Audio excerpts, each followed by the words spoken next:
Hi friends, இன்றைக்கி நம்ம Hyderabad chicken biryani எப்படி செய்யணும்னு பார்க்கலாம்.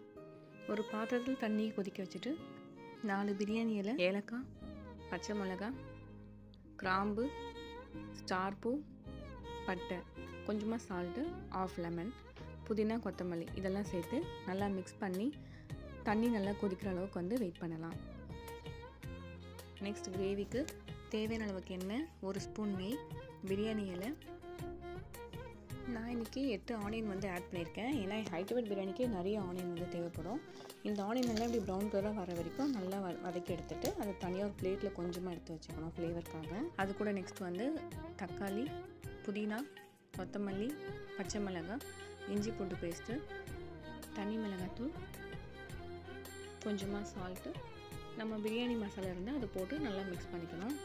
மசாலாவோட பச்சை வாசனை போடுற வரைக்கும் நல்லா வதக்கிக்கணும். அது கூட சிக்கன் போட்டு நல்லா வேக வைக்கணும்.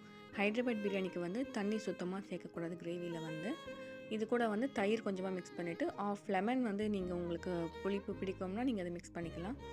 நெக்ஸ்ட் நல்லா மிக்ஸ் பண்ணிவிட்டு ஒரு 5 to 10 minutes நல்லா மூடி போட்டு சிக்கனை வேக வச்சிடணும்.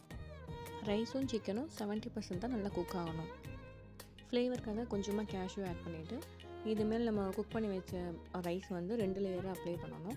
ஃபர்ஸ்ட் லேயர் போட்டுட்டு அது மேலே கொத்தமல்லி, புதினா, நம்ம ஆல்ரெடி தாளித்து வச்ச ஆனியன் எல்லாமே ஸ்ப்ரெட் பண்ணிவிட்டு செகண்ட் லேயர் ரைஸ் ஃபுல்லாக நல்லா ஸ்ப்ரெட் பண்ணி விட்டுறணும்.